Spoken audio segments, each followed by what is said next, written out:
Blog Talk Radio. Blog Talk Radio.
Greetings, Gus, Justice, Context of White Supremacy. Thank you for tuning into the broadcast.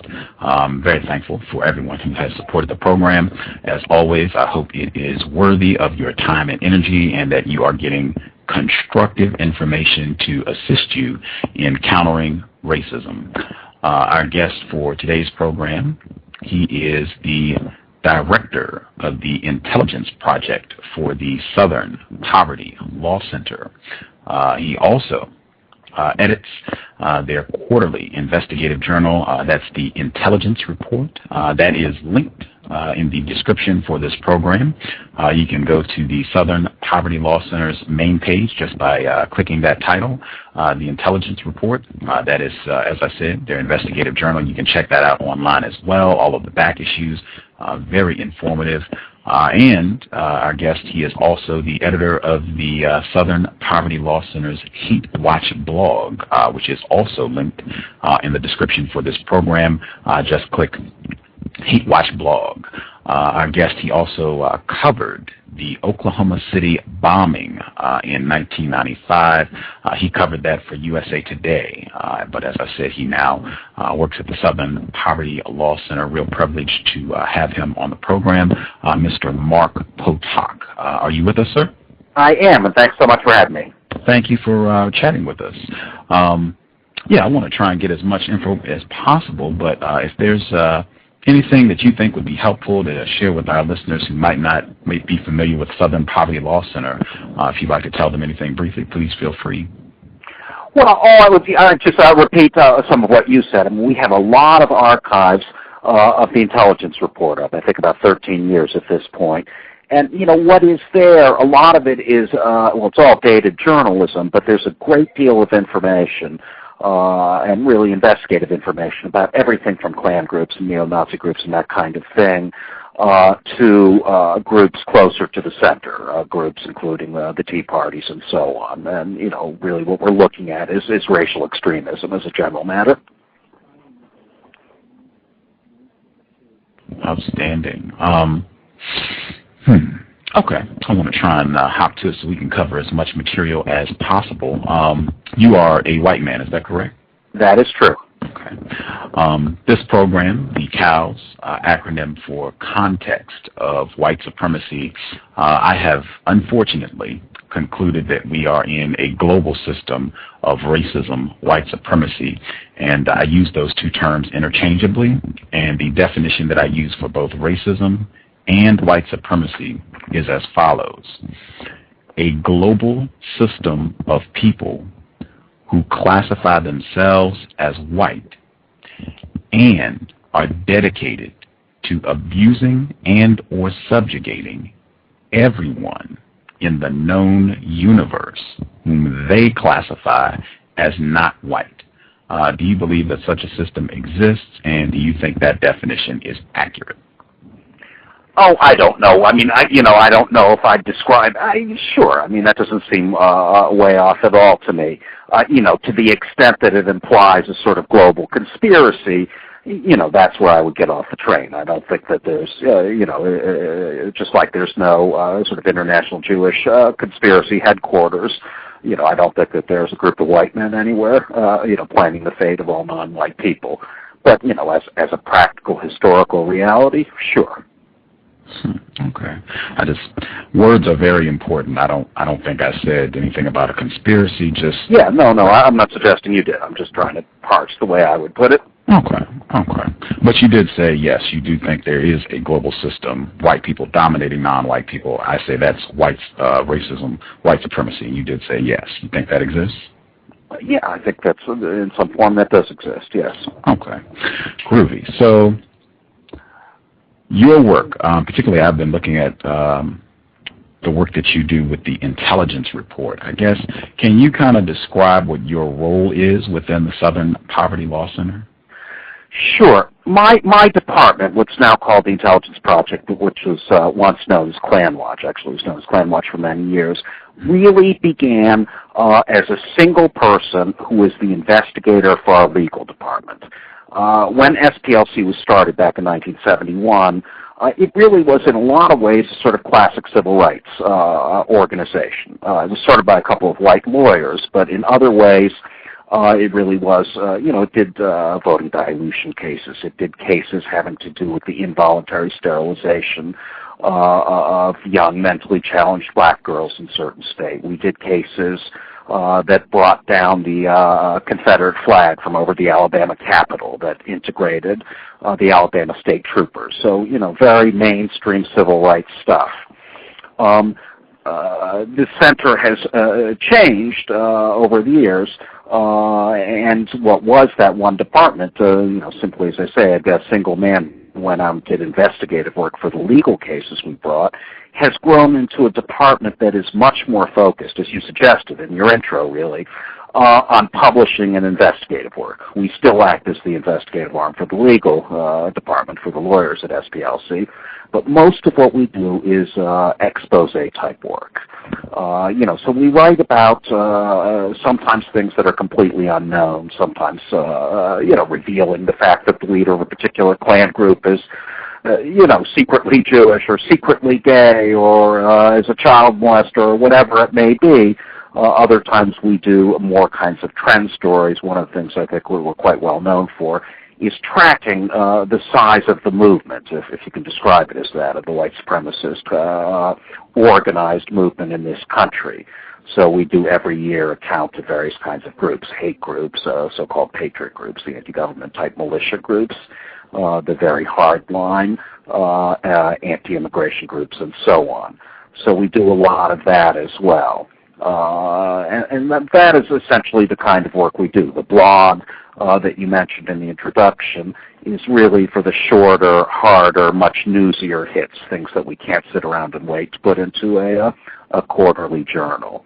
And what we do is, among other things, is we circulate the magazine. It's got a very big circulation, close to 400,000, to a very great many people out there. And they range from reporters of various kinds who cover this kind of material, to scholars, to activists, and in many cases to law enforcement officials who are involved in actually bringing cases against hate groups and individuals associated with hate groups.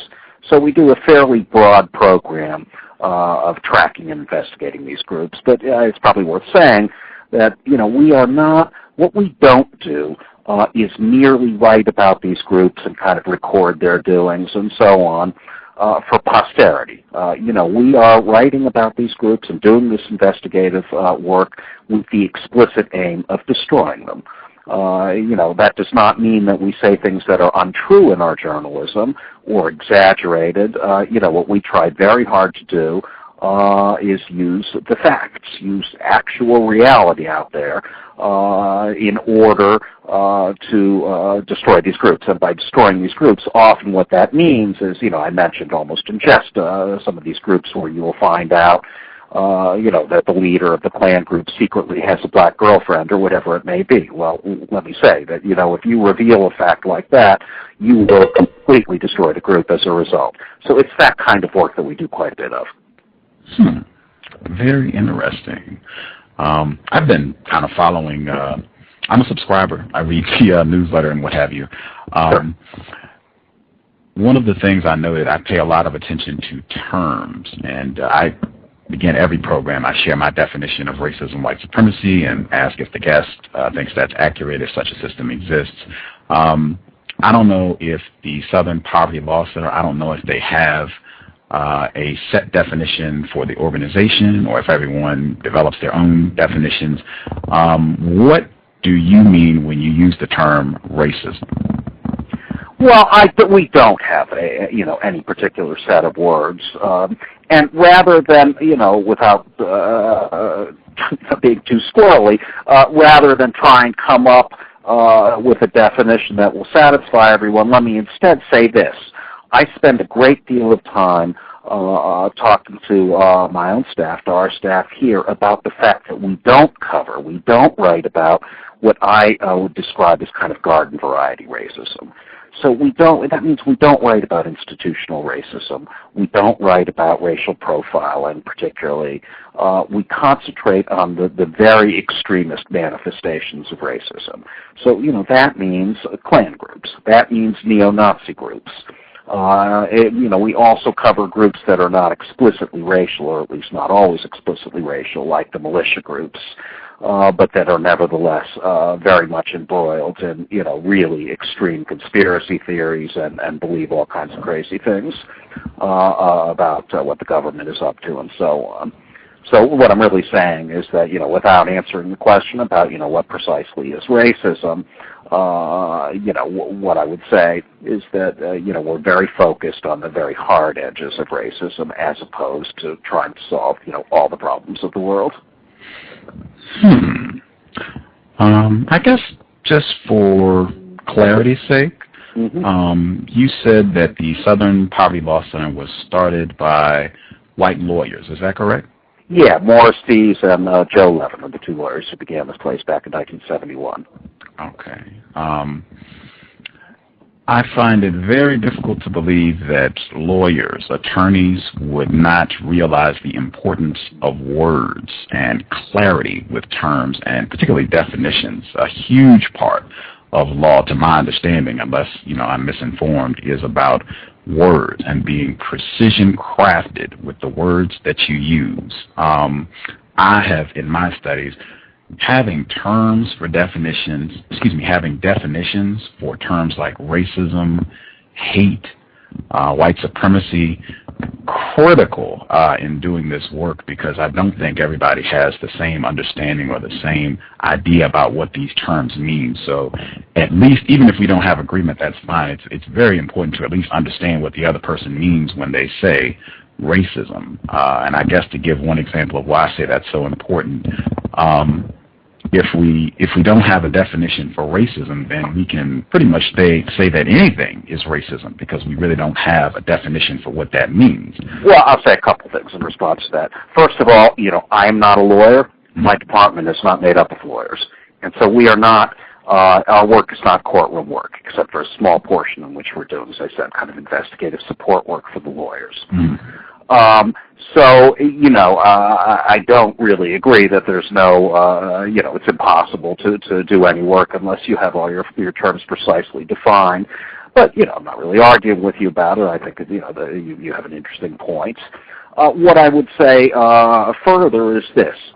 We don't have a legal definition on our website or anything like that of what we mean by a hate group, but I will tell you that, as I often do say, verbally to people, what we define as a hate group is a group which in its platform statements, on its website, in the writings or speeches of its leader, says that an entire group of people, by virtue of some class characteristic, is somehow less. That is a hate group. So what we are saying is, if you say all all left-handed people, or all Christians, or all whites, or all black people, or all the Jews, or are somehow less, are evil, or whatever it may be, then that is enough for us to define you as a hate group.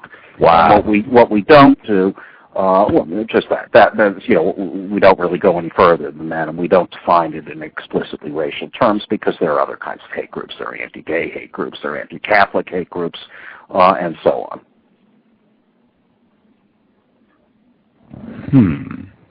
Very interesting. I want to, can I make a request? Could you slow down just a little bit? I very much value the information that guests come to share with us. Is there any way you could just slow down just a little bit when you talk, if that's an acceptable request to make? Sure. Okay, thank you, sir. I took a couple notes to your response. I did not say, words are very important, I did not say that it is impossible to do the work that you do, or impossible to work against racism, white supremacy, if you don't have definitions. I just said that I have concluded that is a huge problem to doing that work when you don't clearly define those terms, and really any terms, because the point that I made, I don't say it to be interesting, I say it because I have been told really since elementary school, don't use terms if you don't know what they mean, if you don't have a clear understanding of what the word means. And I've been doing this work for some years now, and I've seen repeatedly where there ends up being a lot of confusion around people using terms that just are not defined. It sets up a situation where you can just have people talking and talking and talking, and nobody really gets understanding because terms have not been clearly explained. And I want to point out for listeners, what you just heard there, they have a definition, the definition that you shared for hate, and you said define, so I'm assuming, or not assuming, this is your definition for hate group, where you have an entire group of people is somehow less than others. But a group of people by virtue of their class characteristics. It's different than saying, well, all those people. Hang on, I'm not done yet, because this is important. By an entire group of people is somehow less by virtue of their class characteristics, and you were explicit in saying we did not define it in racial terms. So I just want to point that out, that a organization founded by two lawyers, white lawyers, they have an explicit definition for hate that is not racially based, but they have no definition, no established definition for racism. Do you have an established definition for white supremacy? Because you all use that term as well. No, I mean, we didn't start our work by compiling a dictionary. I mean, I don't mean to be saucy in my reply to you, but the short answer is no. We don't have those, and frankly, there's never been a big discussion of needing to make those definitions. Do you have one for justice? Because you all use that term as well. No. Okay. Just very clear for our listeners, that I find extraordinary. Now, it could be nothing. I could be wrong. Well, I mean, what does the NAACP have a definition for justice? Do you? Yes, and I shared my definition. Yes, let me give you my definition. No, you didn't. You talked about a global system of racism. You didn't say anything about a definition of justice. Let me give you my definition of justice. That's right. So that'll be racism. I've given you my definition for racism. I've given you my definition for white supremacy. I will now give you my definition for justice. My definition for justice is that would be a system where no one is mistreated at any time for any reason, and the people who need help get the help they need. That would be my definition for justice. Okay, sounds good to me. Okay, now again, very important words, I have concluded, very important when addressing racism. Southern Poverty Law Center, no definition for racism, white supremacy, or justice, but they do have one for hate, and it's not explicitly in racial terms. Very, very important. So right here, we have a rise in hate groups. And you just gave us your definition. You have a rise in hate groups from 2000 to 2008, specifically a 50% rise in quote-unquote hate groups. Can you share more information about this rise and who exactly we're talking about? Well, I'm no longer sure really what you're asking me. Do you want me to tell you what the reasons I think for the rise of these groups is? Let me see if I can refine the question then. Can you share, number one, exactly who we're talking about, this rise in hate groups? Who are we talking about specifically, and what you think is motivating this 50% increase between 2000 and 2008? Well, I'm not going to tell you, I'm not going to list 1,000 specific groups, but I will tell you the categories of groups that we list as hate groups are Klan groups, neo-Nazi groups, white nationalist groups, racist skinhead groups, Christian identity groups. Christian identity defines a very far-out religion. It's a kind of heretical reading on the Bible. Neo-Confederate groups, certain black separatist groups, and then a category of general hate, which includes some odd ones like some very hardline anti-immigration groups, anti-gay groups, Holocaust denial groups, and a few others, along racist music groups, and so on. White supremacist music groups. Those are the broad categories. Within those categories, we list now very close to 1,000 groups.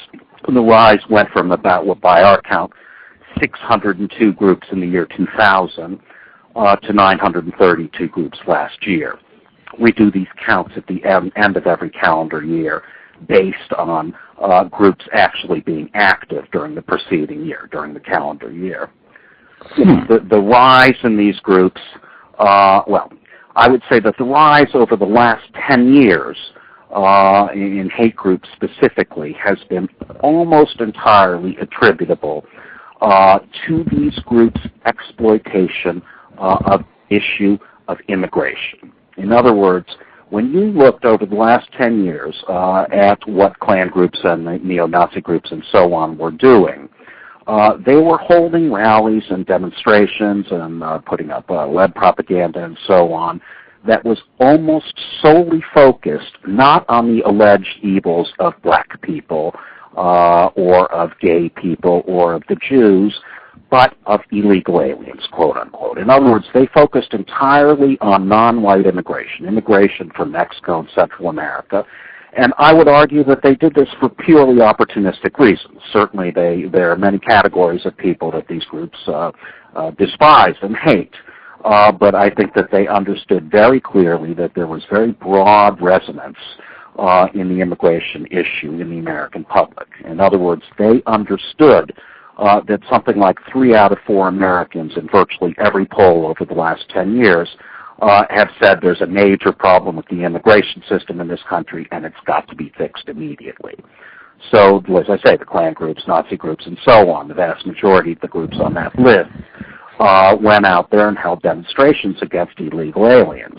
And, the reason, I think, is very clear, that for them, while not 75% of Americans don't necessarily think of the immigration system being broken in racial terms, for the hate groups, they very much did. They saw it as, an issue that could be spun racially in a very easy way.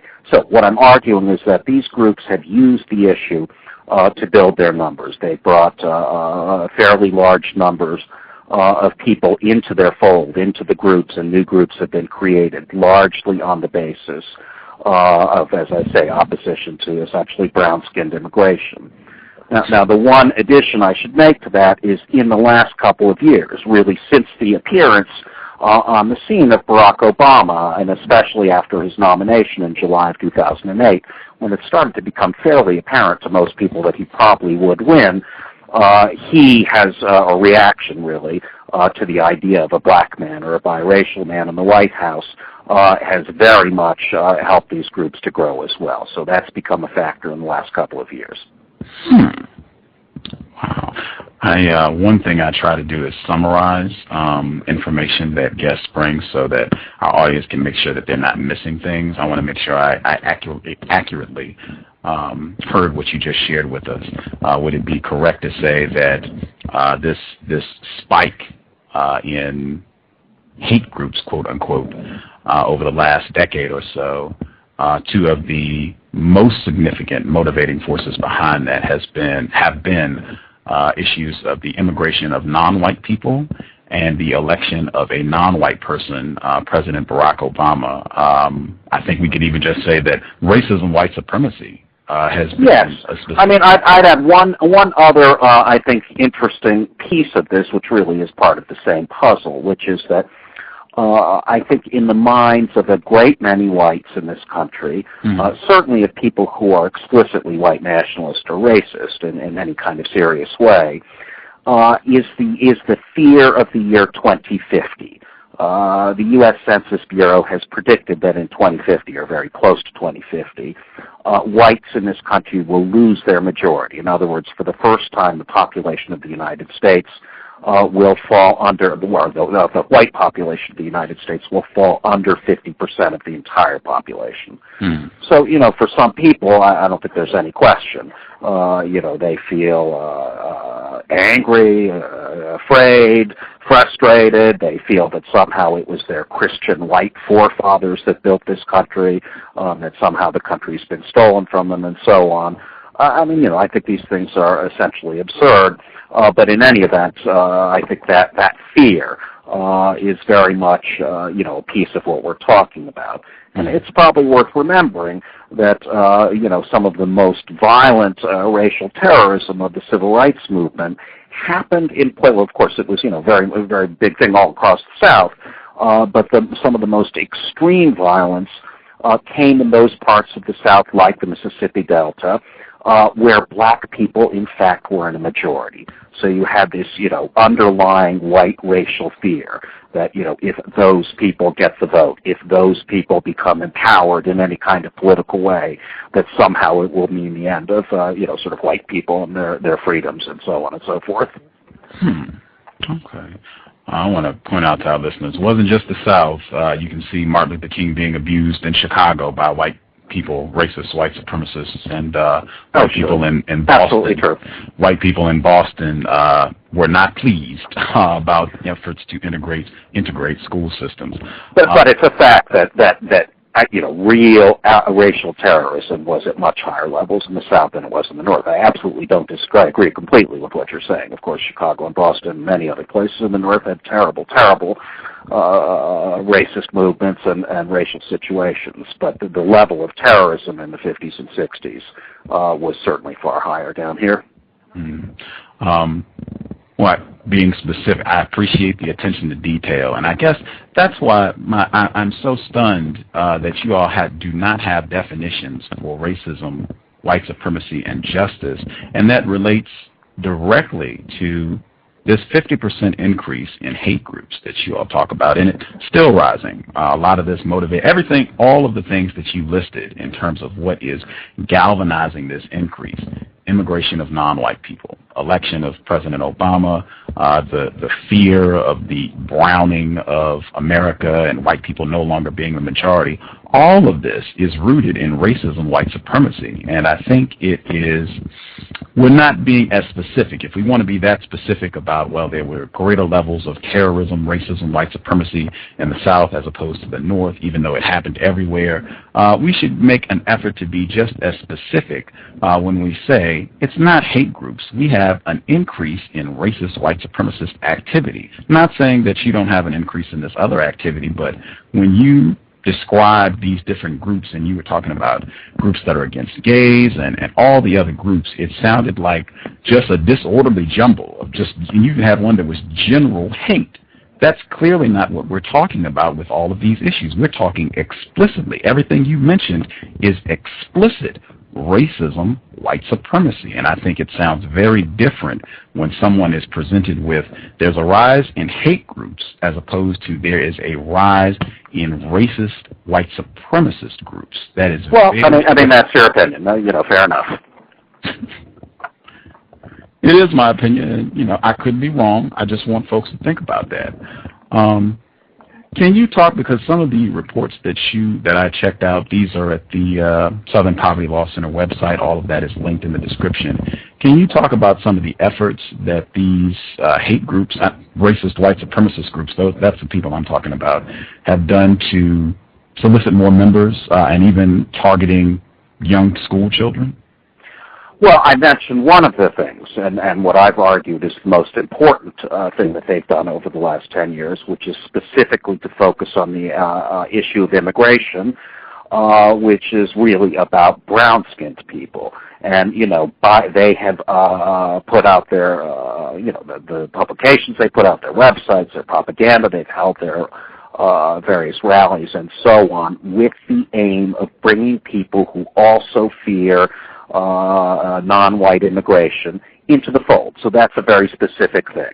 If you're asking, about the targeting of children, there's an array of methods these groups have attempted, and sometimes fairly successfully, to target younger people. Probably the single most effective thing in the last 20 years or so that these groups have done, and now I am speaking specifically of white supremacist groups, is they have used a genre of music that they've developed. It's often called hatecore, or simply, white supremacist or racist or white power music. They have developed really a very large industry, and this is not limited to the United States. This music is quite popular, or at least in an underground way popular in Europe as well, both Eastern and Western Europe. What the music has allowed these groups to do is to reach essentially a new demographic. In the last 20 years or so, it's been very difficult, unlike perhaps 40 or 50 years ago, for, say, the Klan to reach upper middle class or college-bound white kids. Those are the kind of kids who, as a general matter, whose parents wouldn't allow them to be seen dead at a Klan rally. But through the music, the groups have managed to reach a fair number of those kids, and the reason for that is that this music is typically given away, or at least teasers are given away, via the Internet. So what I'm describing is a situation where a 16, 17-year-old kid, a white kid, who is at just that time of life when many kids feel their parents are idiots, right? I mean, they're rebellious. They're in that stage of life when they're doubting many of the things their parents have told them. At that very moment, the kid is very often also exploring the cyber world, is looking around the world through his or her computer. And that world, many parts of that world, are populated with these groups, and as I say, specifically the music they produce. And the music, for those who don't know, is incredibly, to call it racist, hardly does it justice. The names of these groups are things like Aggravated Assault and the Hate Machine and so on. Many of them have names you could print in a family newspaper. But the point is that these kids who may not be terribly racist to begin with, but who are trying to explore the world as they grow up, discover this music oftentimes and start to listen to it, first through their computer again and again and again. They might get more interested in the world behind that music. And you can do a lot of exploring of the white supremacist world without ever leaving your bedroom or your office or wherever your computer is. We found that as a general matter, the moment of truth for those kids, though, is not staring at a computer screen. They are not recruited through a computer screen. The moment of truth is when that kid leaves his parents' house and goes to his or her first racist skinhead concert. And that is the moment when real recruitment happens. And, I think it's worth saying that it's not merely, the recruitment doesn't occur merely, or the attraction to the kid of these groups is not merely that they happen to meet someone who also listens to the same music as them. There's a whole subculture that goes with these racist groups. So a kid being introduced to a racist skinhead group at a skinhead concert or whatever it may be, enters a world which is a fairly complete little subculture. And what I mean by that is there are often drugs that come with that world. There are young women that come with that world. There's a whole ideology. It's almost like belonging It's almost like having your treehouse club, the boys' treehouse club out back, no girls allowed. They believe that they have a kind of a secret knowledge. They all know, for instance, that the Holocaust never occurred, unlike their foolish parents who actually believe that happened. So, that kind of secret knowledge coupled with, as I say, the drugs, the girls, the whole kind of little private milieu that exists in these skinhead worlds is what's really attractive to them. Again, our guest for today's program from the Southern Poverty Law Center, Mr. Mark Potok. I want to get to some of the going back and a lot of the stuff that we're seeing in the media about President Obama and even his children and his family. Sure. Before I do, would it be most accurate to say that between 2000 and 2008 there was a 50% increase, or excuse me, would it be most accurate to say that over the last decade we've had a significant increase in racist white supremacist activity? Would that be more accurate than a significant increase in hate groups? Well, I think it would be true. I don't think it would be more accurate, but yes, I think it would be true. Okay. You don't think it would be more accurate to say racist white supremacist groups as opposed to hate groups? Believe me, if I thought that was more accurate, it's what we would have written. But, we're trying to be a little broader than defining all racist hate as an artifact of white people aimed at black people. There are other kinds of racism out there, or it's not even racism. There are other kinds of hatred out there. Right. And, I can't, no matter how I parse it, I cannot define Christian right groups that defame gay people as white supremacists. They're not. It's another form of hatred. So just that. Right. So I think the statement you made is true, but I think that it's a little bit smaller than the statement I made. Okay. I do want to point out when you listed details about this increase over the last decade, what you mentioned was President Obama being elected. Well, but wait a minute. Hang on. This is where the growth has been. Hang on, sir. Let me finish, and I'll let you make your comment. What you just said, the growth has been around the election of President Obama, the browning, quote unquote, of America, and the immigration of non-white people. Those issues, in my view, unless I'm mistaken, and that could be, are not related to any Christian group, any group of black people hating white people. All of those issues are directly, explicitly related to racism, white supremacy, unless I'm incorrect. No, I am agreeing with you. That's what I think I said before, and that's what I'm saying now. Okay. Most of what has driven the growth of these groups has been anti-black and anti-brown racism. Okay? Is that clear enough? Well, I'm just saying that when you say rise in hate groups, it's not clear that it's really been an increase in racist white supremacist activity, and I think that's important. But, no problem. You've made your point clear. The Glenn Becks, the Rush Limbaughs, even today, I just hours ago, Glenn Beck was on, I guess this morning, and he was mocking President Obama and his daughter. You all talk a lot. You all mentioned some of the rhetoric of Sarah Palin and her saying that, I believe the statement was the tree of liberty needs to be watered with the blood of tyrants at times. And particularly, I guess, a lot of the images with the Tea Party. Can you kind of talk about how all these, this verbiage and these, really brutal images that you see at a lot of these Tea Party patriot rallies, that this is something that should not be taken lightly? Well, first of all, let me say, by way of clarification, and that's not something Sarah Palin said, but the paraphrase of Thomas Jefferson saying the tree of liberty needs to be watered with the blood of tyrants and patriots has been very widely used in the Tea Parties, in some of the town hall, the hubbub around the health care town halls and so on over the last couple of years. I mean, I think to answer your question directly, I think it's undeniable that, these signs we have seen in the Tea Party crowds have been, in many cases, explicitly racist. I don't know how else to read, people spitting on John Lewis and others, as they made their way through that infamous Tea Party crowd at rally in Washington, and were called, racial epithets and all kinds of things.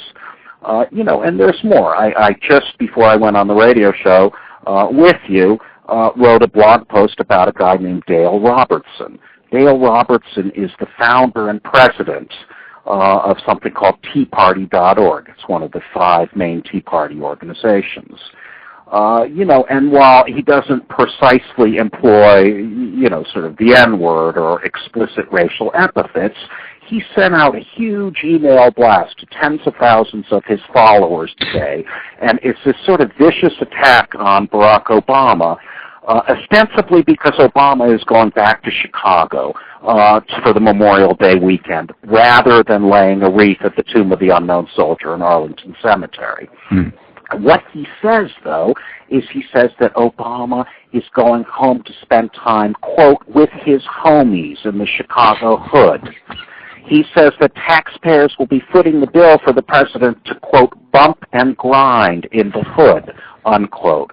He says while he's gone, Vice President Biden and his wife, quote, will step into Obama's sneakers, unquote, to lay a wreath at the tomb of the unknown soldier. Obama, meantime, in Chicago over the weekend will be, according to this charming man, Dale Robertson, quote, shooting hoops, smoking cigarettes, and goofing off with his homies, unquote. Now, let me say it plainly. I think that's the rant of a racist, of a straight-up racist. And, while I would not say, and I don't think it would be fair to say that the entire Tea Party movement is a bunch of Klansmen without hoods, I think this gives us one more piece of evidence of the fairly strong, I would say really very strong streak of racism that runs through the Tea Parties. You probably know that there have been a couple of very important polls done recently that showed a great deal of what the pollsters called, quote-unquote, racial resentment, white resentment of black people among the Tea Parties. And that comes off in questions like, do you think the Obama administration pays too much attention to the problems of black people? Do you think black people, sort of complain too much about their state and so on? And, of course, what the polls found was that the numbers are far higher in the Tea Party world than they are in the general population. So, I'm trying to answer your question and say, yeah, I think there are obviously very, very significant strains of open racism in the Tea Party movement. I do think that that's aided and abetted by the Glenn Becks of the world, who, let's not forget, described Obama as a racist, a guy who, had contempt, or I forget the precise words, for white society and so on. I think even when certain people don't use explicitly racial language, it's hard not to think that that's what they really mean. I think about Sarah Palin suggesting that President Obama is setting up secret political re-education camps for our children.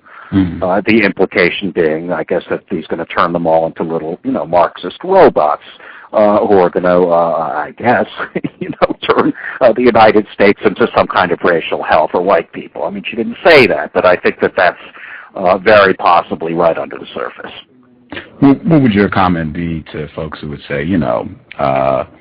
Potok is, exaggerating, and these folks are expressing their political views? There were tons of people who made statements about President Bush when he was in office, saying that he was Hitler and he should be, shot, killed, what have you. This is not, we're not racist. There's no group of racists here that are doing this. What would your response be? Well, I would just say, I've tried very hard to stick with facts here. Of course, when the Tea Parties arose, there were people wondered, what is this, right? Is this another Perot movement? Is it another David Duke movement? It was hard to say. From my own point of view, I've tried very hard to be careful and not get out ahead of the data or the real evidence in characterizing the Tea Parties. As for the other business of, well, the left does this too, they called Bush Hitler and so on, sure.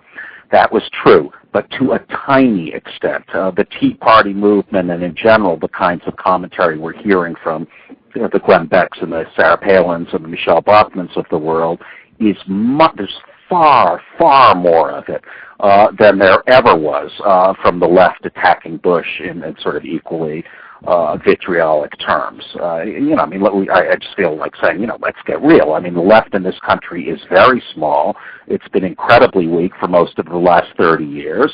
And so to make the comparison, I think, is sort of dishonest. It's, yes, I can find some anarchist in Seattle who said that, George Bush should be hung from the neck until dead, and, that wasn't very nice of him to say so.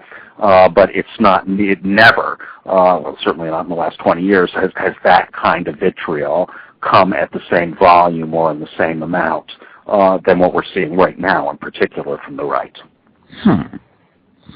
Do you all have suggestions for people if they, are hearing anyone making statements like, Obama should be killed? Because I know several folks I have heard that they've heard people making statements like that. He should be killed, shot. Do you have suggestions for things people should do when they hear that? Well, I mean, I'm sorry, I mean, if people hear someone saying that or writing that kind of thing explicitly, he should be killed or I'm going to kill the son of a gun or whatever it may be, that amounts to, that's a felony. I mean, to threaten the president, if you meet the criteria for that law, is a major felony. So, I would certainly encourage people to report that to the Secret Service, to the FBI. It's really the Secret Service that looks after Obama most directly, but the FBI also investigates these cases, or even local police who would refer it on federally. Perhaps what is more common, though, is I think for people to wonder, what can they do to make the situation in our country better than it is right now. And by right now, I think of us as being in an incredibly vitriolic atmosphere, an atmosphere in which people apparently feel free to say the most incredible things, and things that are based in utterly foolish. They're completely groundless. I mean, the idea that Obama is a Muslim or a socialist. I look at Barack Obama, I see a moderately progressive, biracial man. I mean, to describe him as a Marxist or a Bolshevik, I just think is ridiculous on the face of it. So what can people do? We have tried as an NGO, as a nonprofit, to attack certain of these people, particularly in the mainstream, who popularize these kinds of racist or demonizing messages. And an example of that has been, we really took after Lou Dobbs, the former CNN host, because Dobbs, night after night after night, for years, on his CNN show, demonized immigrants specifically with brown skin. And he didn't really demonize them by saying he didn't like them. He demonized them by telling lies about them. They were bringing leprosy to this country. They filled 1/3 of American prisons, of American prison cells.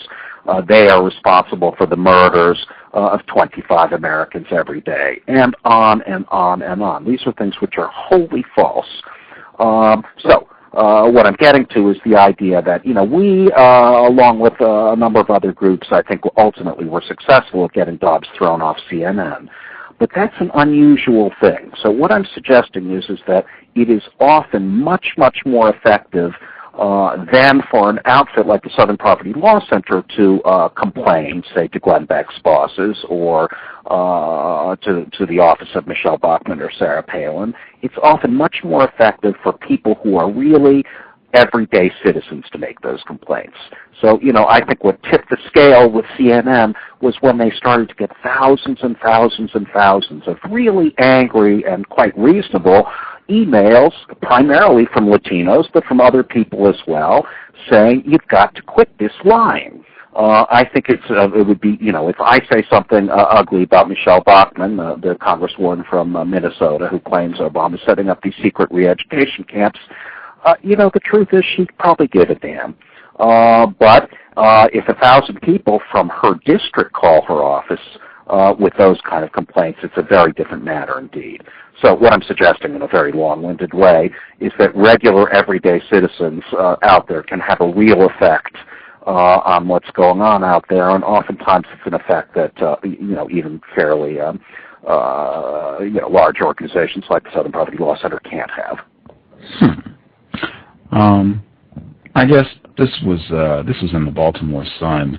Ron Smith, he was writing, and he said he was talking about your organization, and he said that you all talk a lot about white people mistreating non-white people, but you don't report all the facts. And he said that interracial violent crime is overwhelmingly black on white or black on Asian.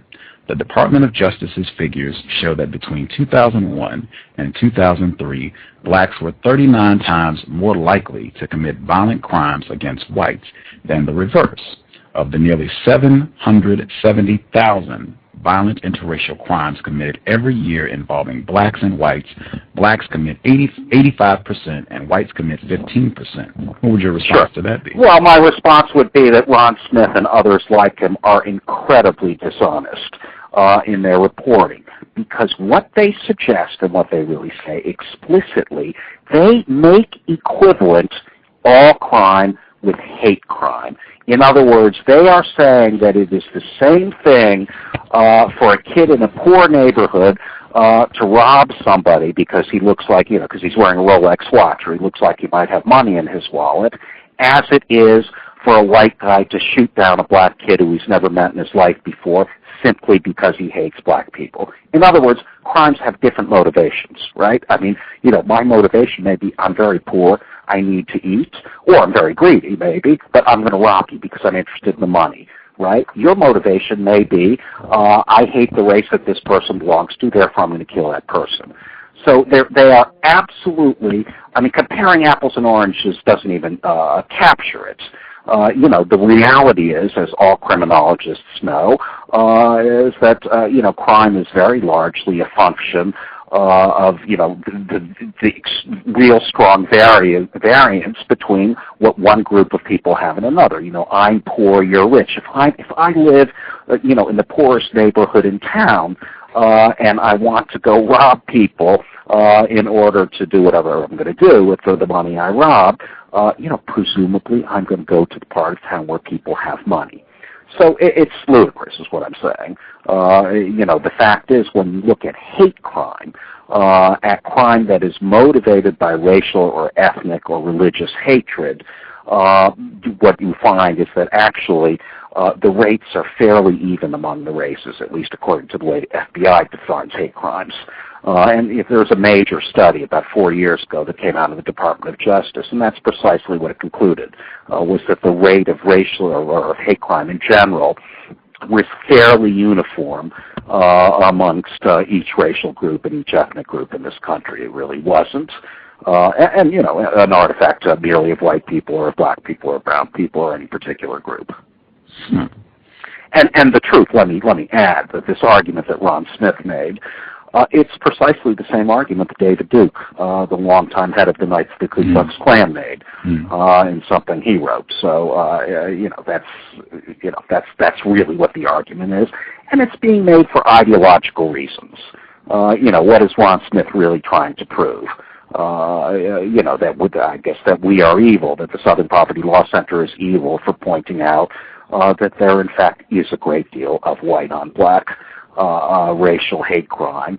And in terms of the groups, the white supremacist movement is vastly larger than any other sector of the hate groups that we cover, which I think is something you and I have discussed a little bit earlier in the hour. I think that should be reflected in the terms that we use, but I've made my point on that.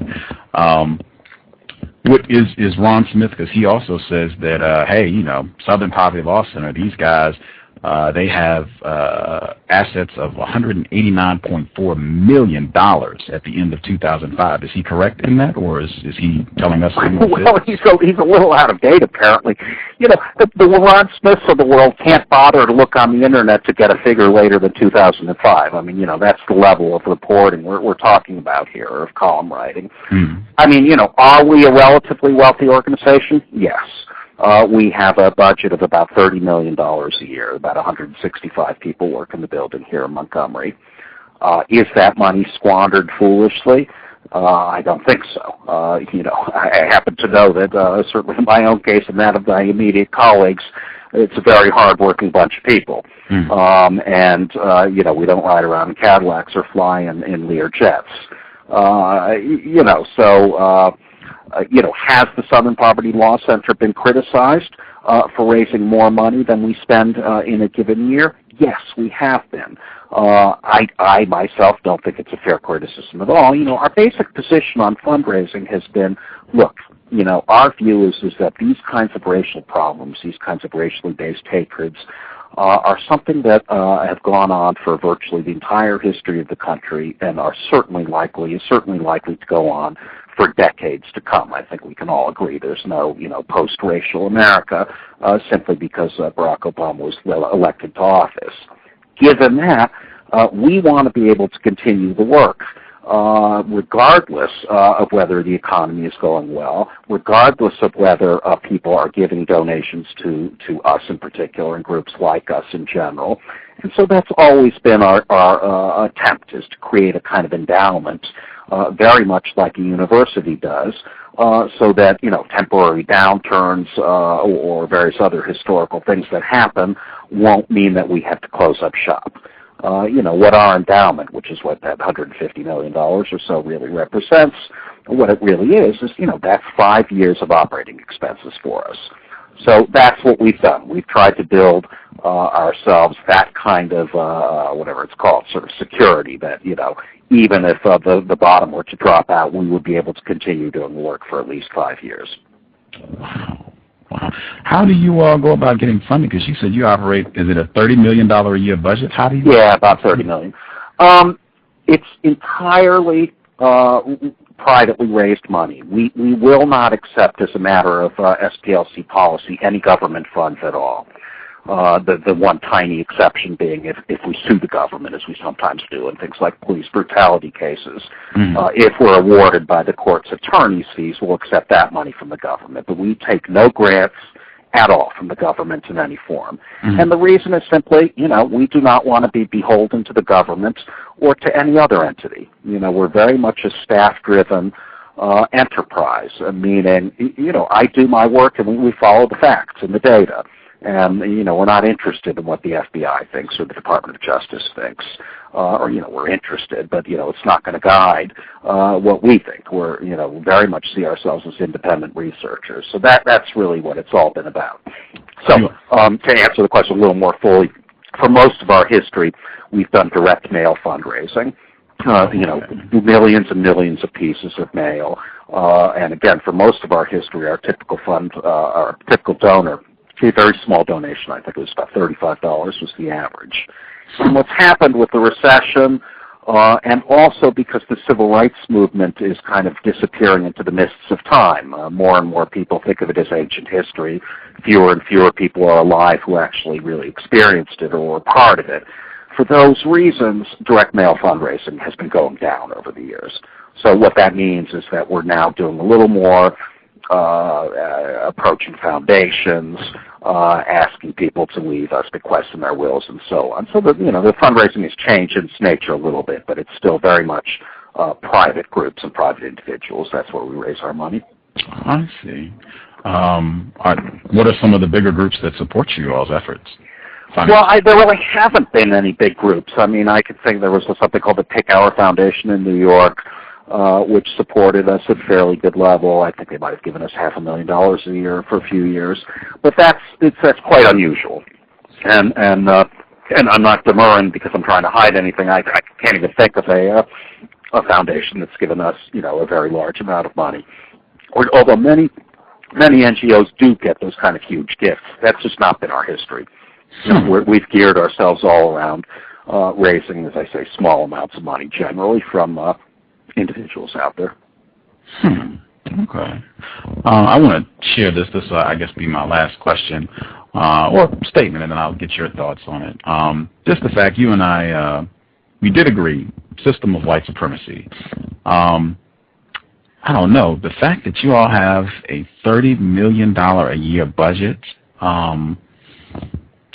That would make me highly suspicious about an organization that can get that much money, ostensibly to fight against racism, while the system of white supremacy still exists. I don't know. That's just shocking to me. I had no idea that your budget was so large. Do you think it's logical for a non-white person to be suspicious of any organization that says their objective is to work against racism that operates with a budget upwards of $30 million a year? Yeah, I think it's ridiculous. If you think $30 million a year is enough to cure racism in America, then you're living in a different country than I am. I think that to make a statement like that, you're suspicious of SPLC because it has a budget of that size, based on nothing else, yeah, that's pretty weak. If you've got a complaint, if you think we're not focusing ourselves in the right way, the reality is that the center over the last 30 years has done an enormous amount of legal work in particular, but also investigative work.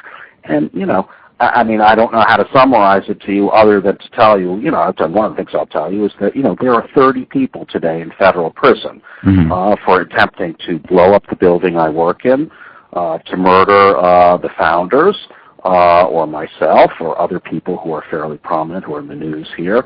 And I don't think that all these people would be risking their lives to have us murdered if our purpose were merely to sit back on our yachts and drink champagne on our great big budget. I think it's a quite unfair kind of assumption to make, and a bit ridiculous, based on the level.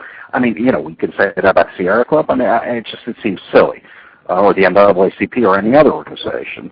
The only people doing good work in the world, don't belong to organizations that have, $8,000 a year budgets. It just seems like a kind of strange assumption to make. Okay. You said an hour. I'm going to share my thoughts on the SPLC. I do thank you for sharing your time. Very interesting. I think we did get some constructive information. And I will say, I do suspect that you consciously practice racism, white supremacy on the broadcast. I could be incorrect, but I do suspect that. But I am appreciative of you sharing some of your time, and I hope you have an excellent weekend, sir. Wait, that I consciously practiced white supremacy on your show? How would that be? Wow. Let's see. Really, we could just go back with definitions. That, to me, is huge. I know a lot of people, they don't really grasp the importance of definitions. If you you're interrupting. Because somebody doesn't. You're interrupting. Okay, then the answer you.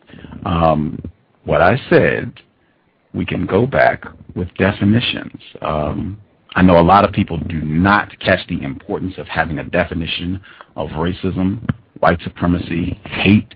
That would stop a lot of this stuff when Glenn Beck or somebody else says that, President Obama is racist, or such and such is this is a hate group, or this is not a hate group. A lot of this stuff could be cut down. This confusion could be cut down with clear definitions. And for me, it is astounding that an organization started by lawyers, they have clear definitions for hate or a hate group, but they have no clear definition for racism, white supremacy, or justice, and they do this work that is ostensibly against racism and will clearly admit the white supremacist organizations have way more power, far more of this in our so-called hate groups than black supremacist groups, quote unquote, or all the other hate groups in general that we focus on, but that's not reflected in your terminology. You're not saying that we had a significant increase in racist white supremacist groups. You're saying we had a significant increase in hate groups.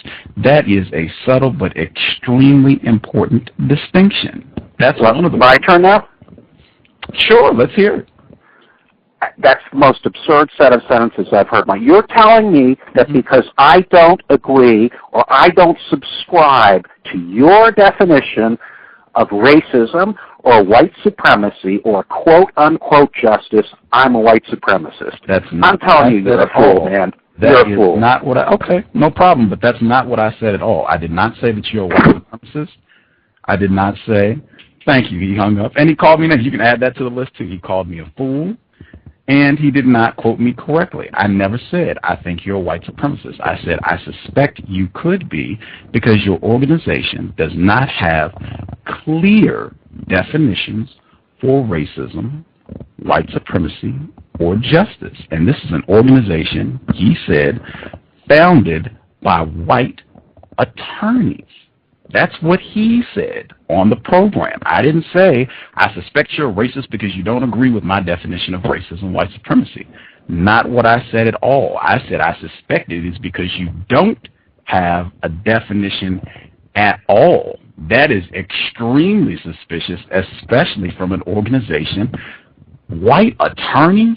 These people make their living on words, the use of terms. And I mean, that's huge right there, the fact that he just so grossly misstated what I said.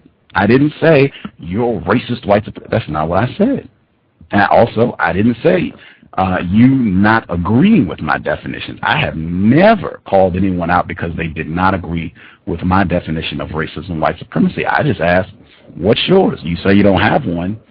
I think that's suspicious. And the fact that they have a $30 million budget, we're in a system of white supremacy, and you have $30 million a year to battle white supremacy? I find, man, if you could give me a list of organizations that say they are against racism, white supremacy, they make that public, that's our goal.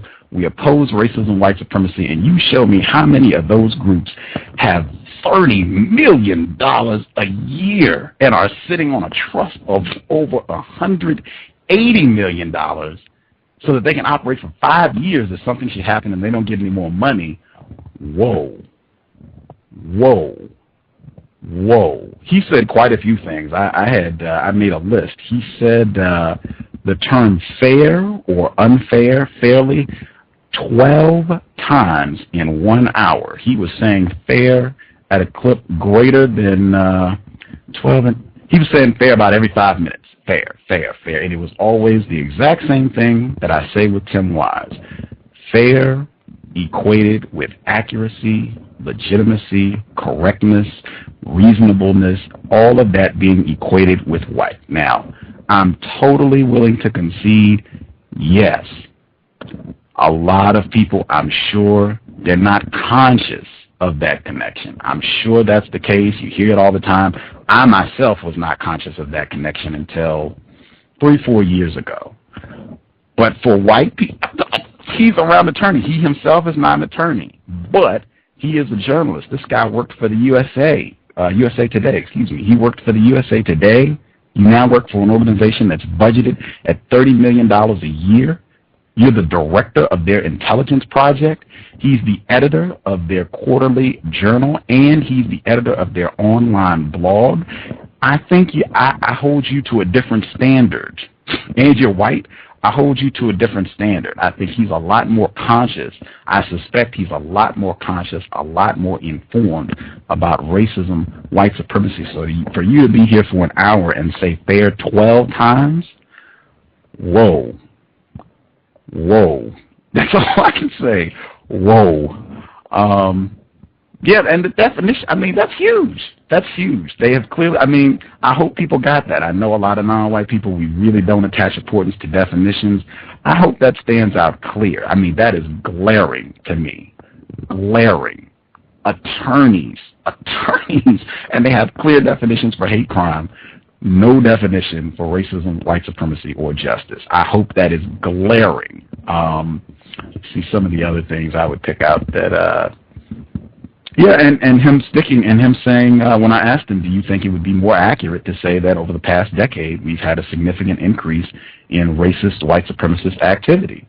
Everything he said, election of Obama, browning, quote unquote, of America, and the immigration of non-white. He said non-white specifically. All of those issues are directly related to racism, white supremacy, not hate in general. Those are all racism, white supremacy issues. I don't think it's my opinion. I don't think it's an interesting argument. I think it's clearly based on what he said. It would be much more accurate to say you've had a rise in racist, white supremacist activity, not the activity of hate groups in general. But I could be incorrect. You can decide for yourself.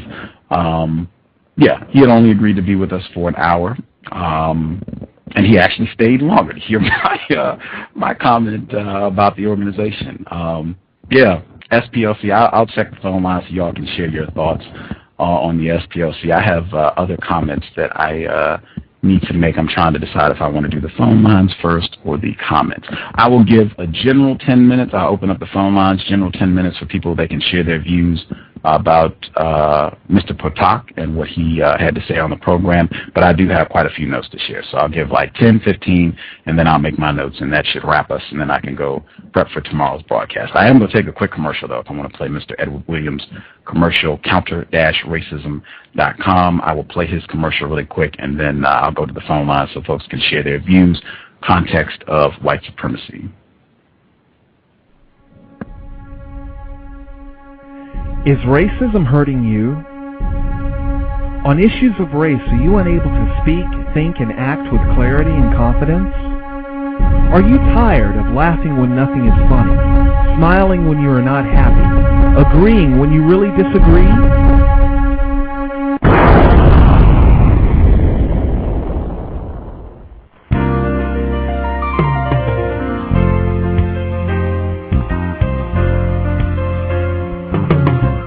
At counterracism.com, you can learn specific strategies and techniques to counter the behaviors of the people who practice racism in all areas of activity, using words correctly, following counter-racist logic, even counter-racist science projects designed to reveal what racism is, how it works, and how to counter it. The open-source code writing format allows you to pick and choose from a variety of counter-racist suggestions so you can produce the code that works for you. Stop by counterracism.com today and help replace racism with justice. That's counter-racism.com. Context of white supremacy. Gus T Renegade, justice. Going to the phone lines. If you called in, your line is open. We're going to do about 10 to 15 minutes. 10 to 15 minutes, depending on what people have to say. And this is really only about today's program. We're not talking about other stuff. Just going to keep this on today's program. So if you called in, your line is open. Gotcha. Everybody that called in, your line is open. Hey, Gus. This is 818. Greetings. Hello. I just wanted to say I'm a little suspicious that some of the reasons he may shirk away from the whole white supremacy thing and defining racism are possibly because the Southern Poverty Law Center could be an extension, one of the organizations under the umbrella of what a previous guest this week was talking about regarding organizations controlled by people who he says have basically practiced this satanic occultic Jewish religion.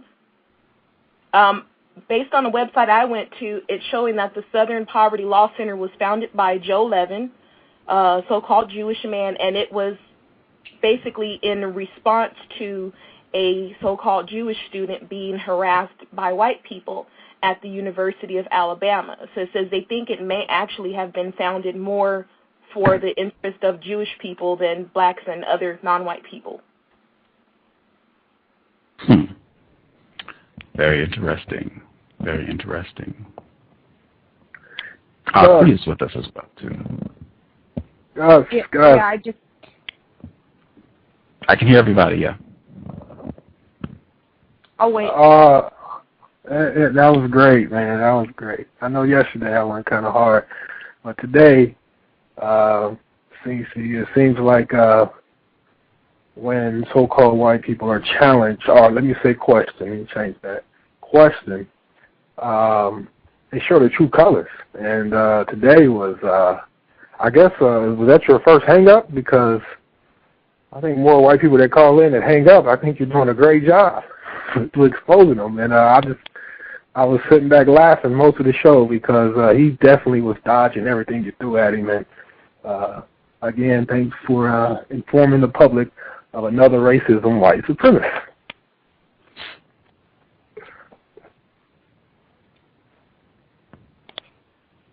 I didn't catch all of the program, but caught like maybe the second half. I agree. I mean, I'm very suspicious of white people in general, but particularly white people who are saying they against white supremacy or eliminating white supremacy, but at the same time they call non-white people fools or all they work pseudo-scientific BS. I mean, that I think that says a lot about the level of commitment when you, a white person in position of power, and then you can sit there and call names to non-white people. That's really very suspicious. $30 million budget or however much money he said. That's you should have no problem taking as many disagreements from black people as possible. It should roll off your shoulders. That's it. Yeah, I actually didn't hear, unfortunately, any of the program except for the part where you were holding firm what you had said. I'm just suspicious. Do you think it's reasonable for me to be suspicious of an organization that is able to raise that much money? And then he called you names and hung up on you. And I can't wait to hear all the stuff that happened before that. But no, to the caller who asked the question, was that his first hang-up? No, I know that was at least his second. I think maybe your third or fourth. So I'm seeing a pattern.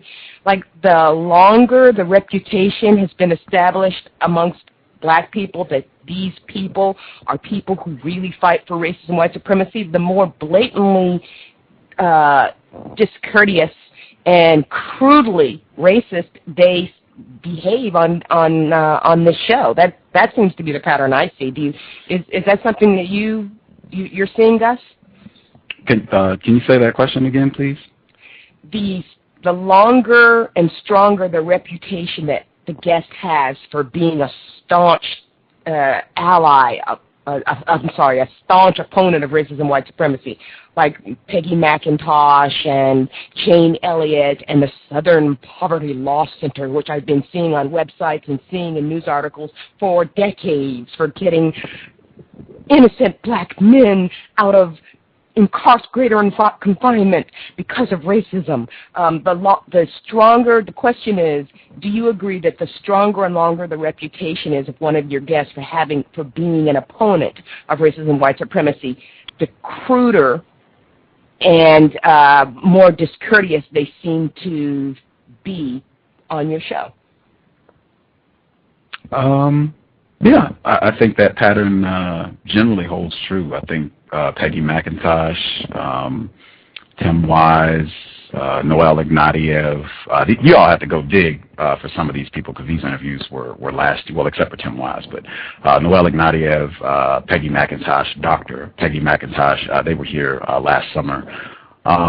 Yeah, I think that pattern does hold true, and I would even say they don't even have to have a long track record of ostensibly working against white supremacy. If they just in any way have some kudos or some street cred, I'll say, as though they're really down to work against racism and white supremacy, and you sound like you are not, in awe of their work, and you sound like you might be suspicious of them, they tend to really take offense to that. I've seen that with some white people who've only been doing this a short amount of time, and they kind of have the same response. So yeah, I think you're on the money. Yeah, it's pretty disgusting. I've seen something similar as well. I mean, even with white people who don't say that they're even working against racism, just white people who, like you said, who appear or try to get an appearance as if they are close to non-white people, or having sex with them or whatever, or hang out with them. They say, hey, well, how dare you be suspicious to me? I make black people feel good. I would not be surprised at all if a heavy amount of their funding comes from Rothschild and Rockefeller organizations. I would not be surprised at all.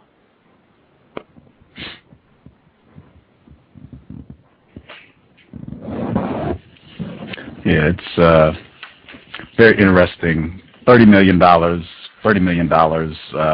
We could have pretty much ended right there.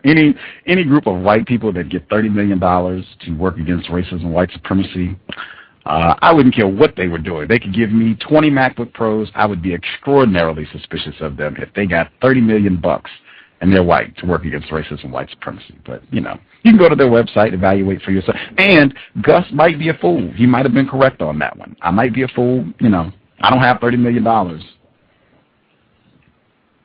Yeah, but the one thing that he couldn't actually tell you what organization. He said, I guess they were sending out mail, and $30 million a year through mail, and no organization he can name that was actually backing the company. That's confusion. I believe he was dodging your questions, and you were actually irritating with the tough questions. I can tell in his tone. The more tough question, you can tell his tone changed, and I just started bursting out laughing like, yeah, Gus is working against racism and white supremacy with this one today, so great job. Oh, he got nasty. He said, I'm not going to name all 1,000 hate groups. I'm not going to name all 1,000. I'm going to tell you. Yeah. I was like, wow, that was nasty. Yeah, right.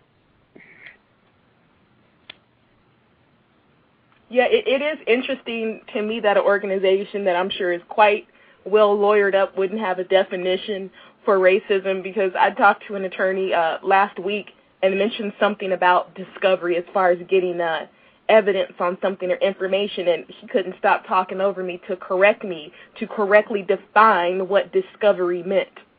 So it's hard for me to believe that people would function in that manner with an organization that big and not define racism.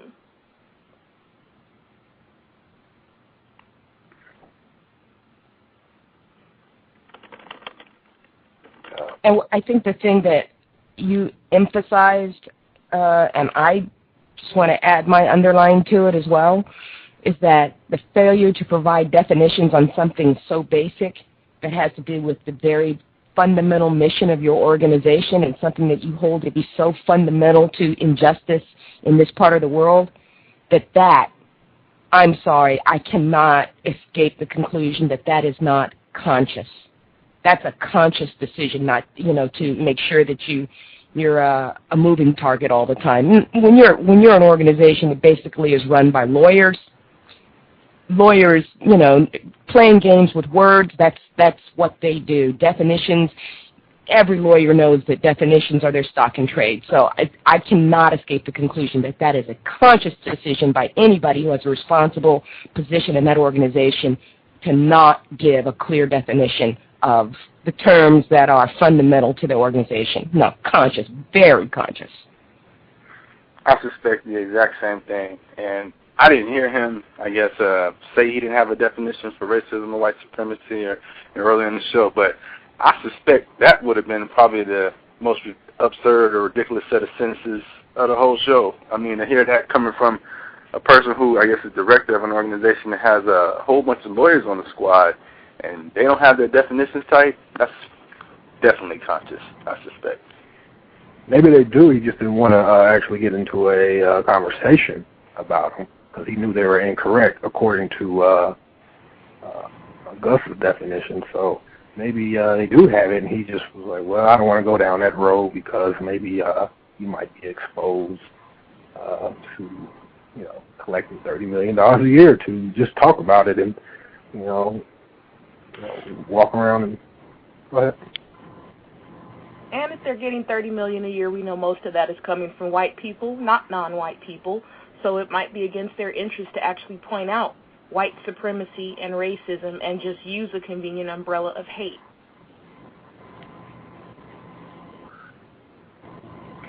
Yeah, that's suspicious and I don't know what, too. I mean, a bunch of white people throwing in $30 million to work against white supremacy? Just hate real Jimmy. suspect. I do want to point out white privilege conference still paying off. When I was exiting La Crosse, Wisconsin, I was sitting on the train, and I looked up the definition to confusion. And Right, because I'm thinking, everybody knows what confusion is. I actually asked Mr. Fuller, I asked him to define confusion, and he said he didn't because everybody knows what confusion is. And so I looked it up, and the first definition is lack of understanding. That's pretty much what I'd said. But if you keep going, one of the later definitions for confusion is a disorderly jumble. That's exactly what I was thinking about when he gave his definition of a hate group, a disorderly jumble, because he was listing off examples of people that hate gays, people that hate this people, Christian group, just a disorderly jumble.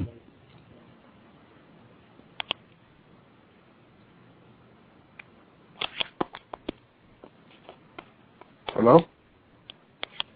Hello? Yes. We can hear you. Gus, are you there? Yeah, I'm here. Yes. Lost you for a second. Hello? I can hear you. I can hear everybody. I heard Cree a moment ago, and another male or two males, I think. Well, it's Rockefeller messing with you. Could be. Did you hear the disorderly jumble? That was important. Was that heard? I did. Okay. Yeah. Good. Outstanding. I got a call halfway through, so I missed him hanging up. So, but when I came back, I figured that's what happened by your what you were saying before you opened the phone lines. I'm not counting. Yes, go ahead. Can I be heard? Yes, sir. Greetings, Mr. Renegade. This is Mr. Nero. I missed most of the broadcast because I was working, but I did catch the $30 million because I almost wrecked my cab when I heard that one. But $30 million to fight against racism annually, man, that's mind blowing.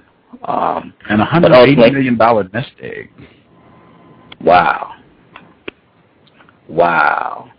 The problem. So, since I missed most of the broadcast, would you say that the Southern Poverty Law Center is an ally to victims of racism? He called me a fool, so I can't.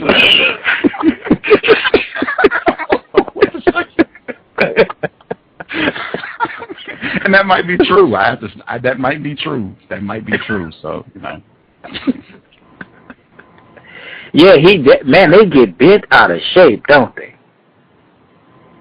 It seems like if you don't include gays, like soon as you try to, or hate it with other groups, if you don't, it just sounds like you said the same thing about the white privilege conference. It's just like we can't focus on the biggest problem. We got to include everything else. And when you challenged him or questioned him on that, it seems like you always get backlash from everyone you interview when you bring that up. I don't know. It's just like if you're not down with the whole group, then we're going to just cut off this conversation and move on. Yeah. Because they have to be presented as the new black people. That has to take as much importance.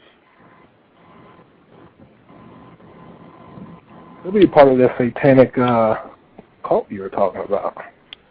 I seriously think almost all of these laws and rights group, hate groups, that they are all under the Rockefeller, Rothschild umbrella, seriously, because when you start looking at the names of the people who run them, it's very likely. And the same group has controlled these organizations for years, and many of them were founded by the same people. I suspect that almost all of them are funded by them, which is why you find so much support and promotion of them in the media. Because we know media is in no way, shape, or form independent. Like NBC belongs to General Electric. General Electric doesn't make most of its money from refrigerators and light bulbs. They make it from war. And where there's war, you've got the central bankers, same people. All the money.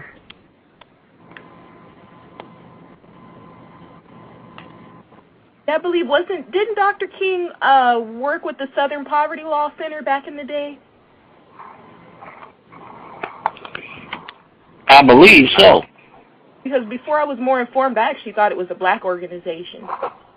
Because it was in the South, poverty law, Dr. King. I actually thought it was a black-owned organization, which I thought the same of the NAACP, but found out later it wasn't, at least not for the first 60 years.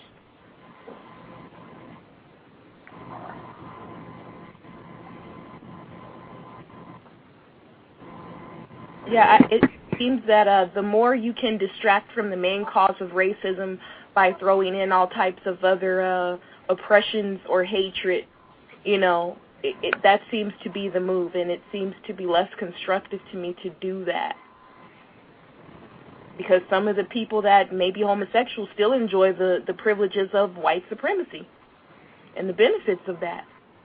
They don't always have to tell people what their sexual orientation is.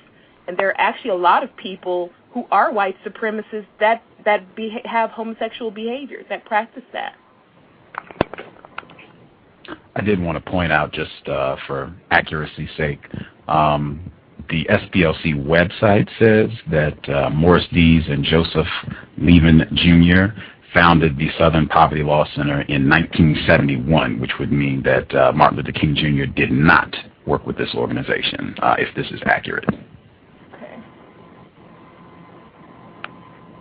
I think I'm thinking of the Southern Leadership Conference. My apologies. Southern Christian Leadership? Yeah, I think that's what I'm thinking about as well. SCLC, Southern Christian Leadership. That's it.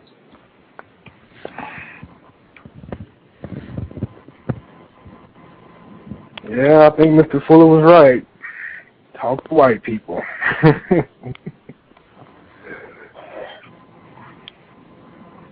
Actually, you'll find that many, like I was saying before, many of the Laws and Rights Group, ACLU, Judicial Watch, Human Rights Watch, National Lawyers Guild, Child Welfare League of America, Southern Poverty Law Center, Center for Equal Opportunity, all of these organizations are run and founded by white people. Amnesty International.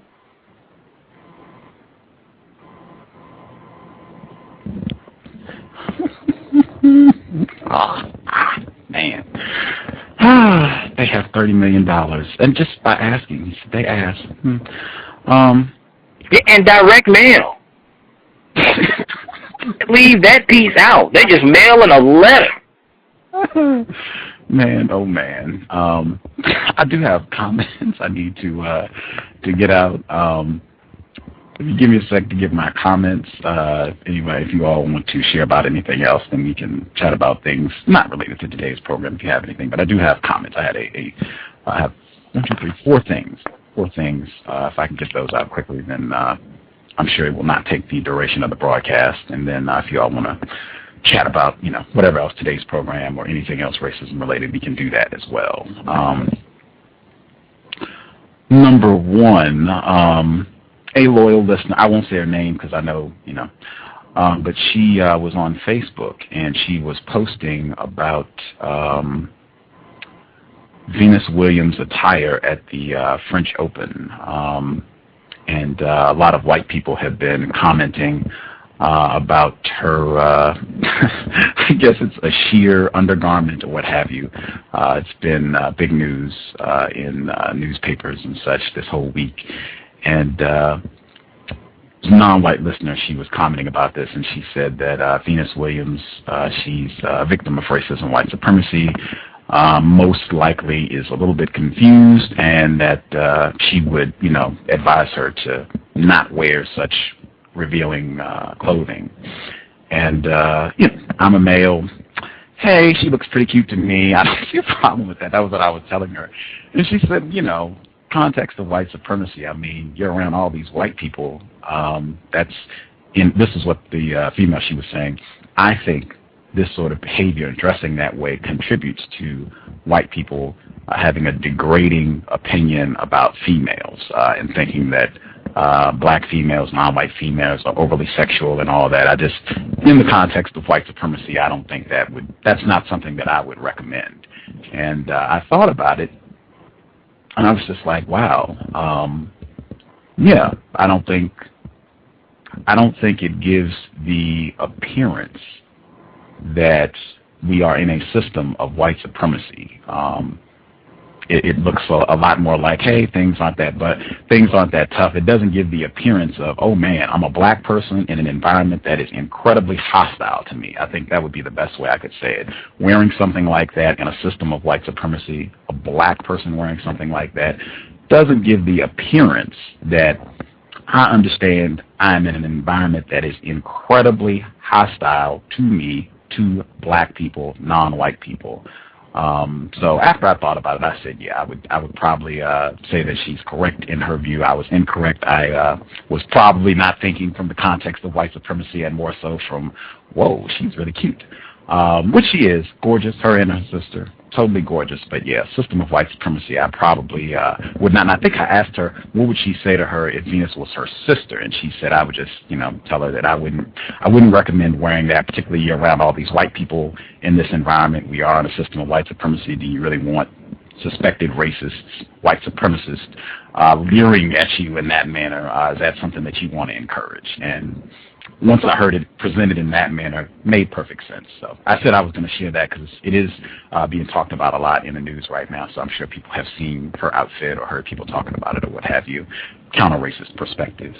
I wanted to also address, it was a non-white person. She listened to the show earlier this week with Rajan Prasad. It was a non-white listener, and she said that she felt bad because he has a chapter in his book where he talks about the importance of taking a vacation, quote unquote, to be with a white person. And he was explaining, I don't know if he went into all of the detail on the program that he does in the book, but in the book he has a whole chapter on this. And basically what he meant was that as a non-white person, a victim of white supremacy, if you are with a white person, it allows you to get some distance from all of the abuse and victimization that you would get if you were with a non-white person. Being with that white person who is not constantly being victimized because they're not white, you can kind of get some space from that. That was what he was saying, and he goes into more detail about that in the book. When he was on the program and we addressed that non-white listener, I believe it's a black female, she was saying, that makes me feel bad, and it makes me feel like, that black males saying that they want to take a break from black females. And I did want to address that because in his book, and I'm not saying that he gave that impression when he was on the program, but I did want to make sure that was clear. In his book, Rajan Prasad, it's not black males want to take a break from black females. It's more so presented as black people in general want to take a break from racism. Like, if I can be with somebody who is not pitiful and helpless and constantly subjected to victimization because they're not white, and this person most likely has more resources, they can help me solve problems, they might have some money, might be able to hook me up with a job. I mean, it's like a vacation, so to speak. I think, and white people even make movies about that. Real Sick, Monsters Ball. She's going through, a terrible ordeal. She gets her vacation. She gets a car. She gets a place to live after she's been evicted, Kind of the same thing in Mahogany with Diana Ross.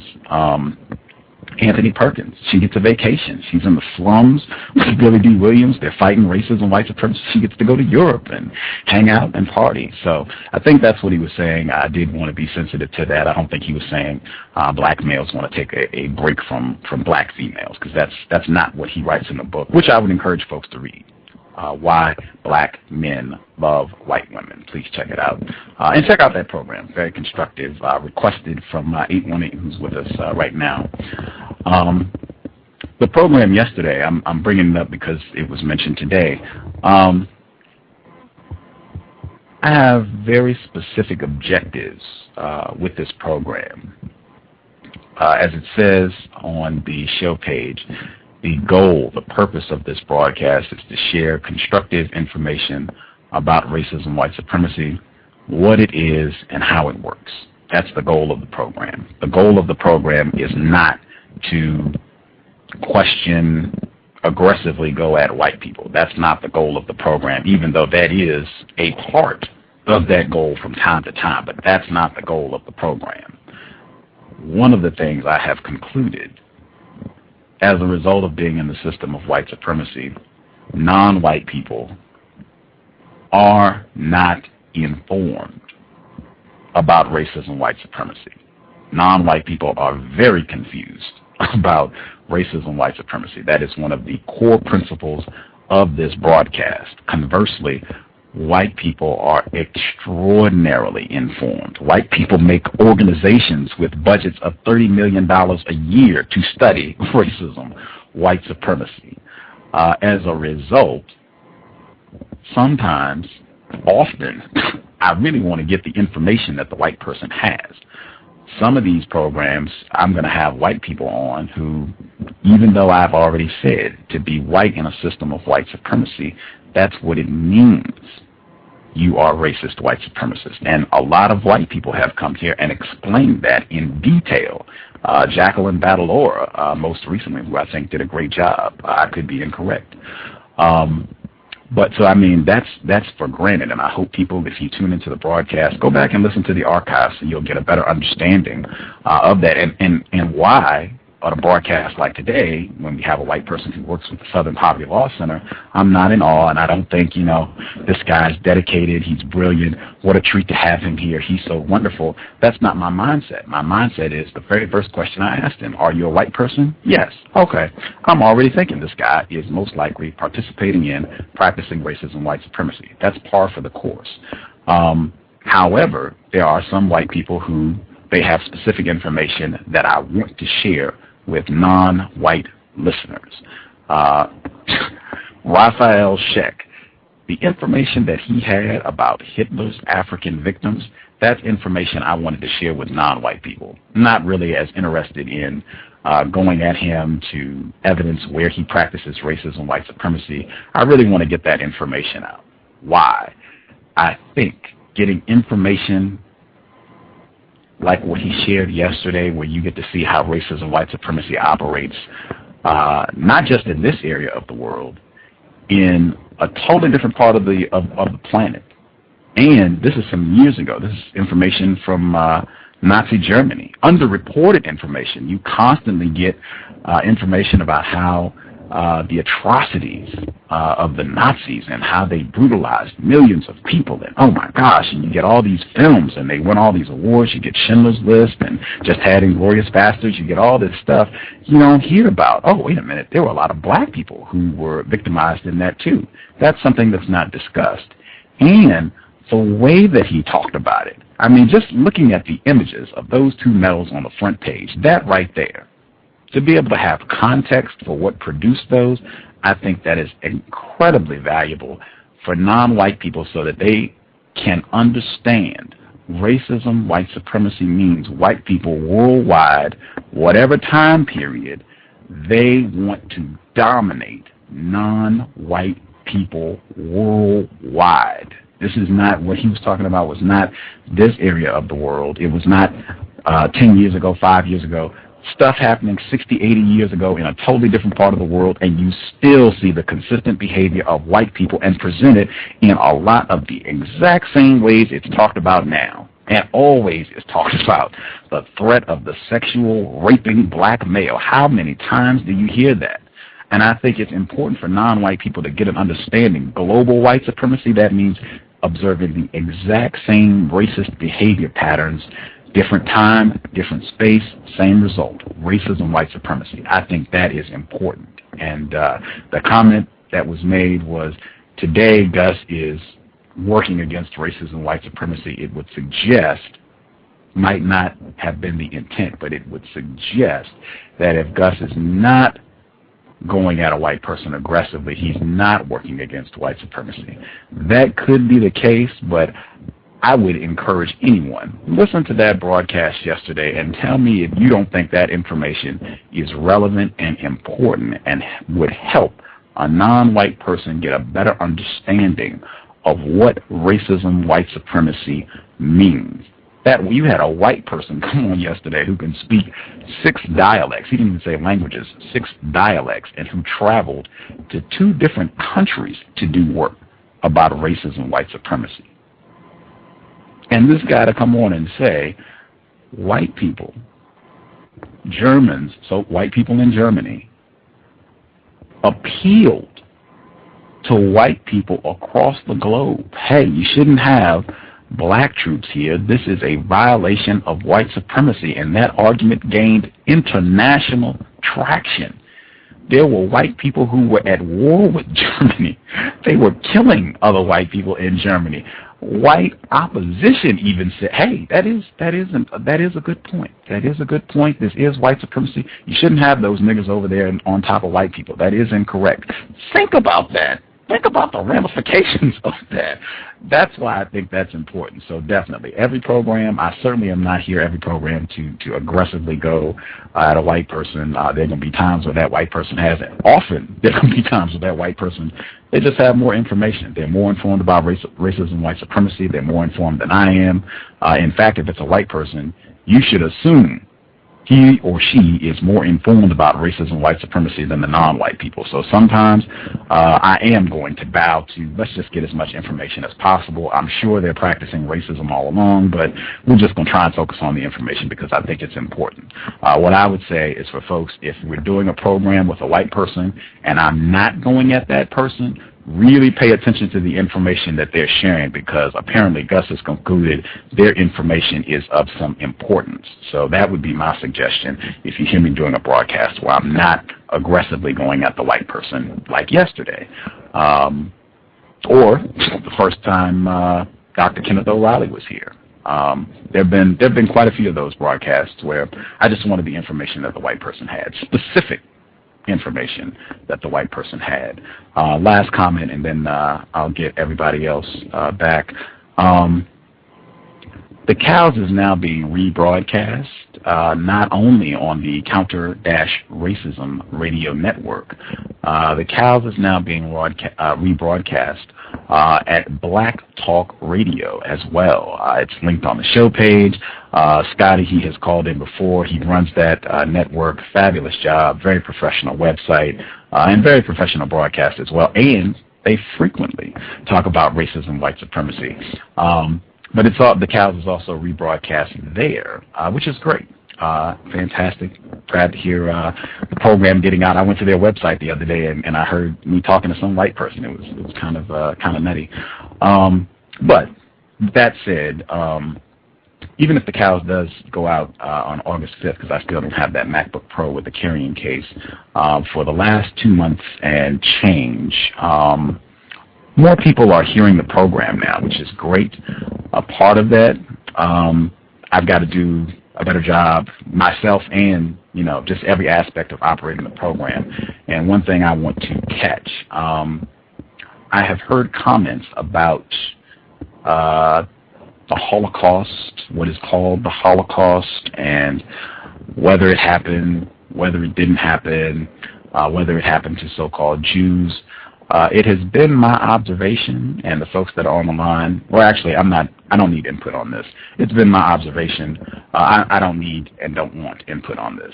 It has been my observation that anytime a black person publicly brings up the Holocaust and is speaking about it didn't happen, or it didn't happen to so-called Jews, anything in that vein, I have seen where it has not been constructive.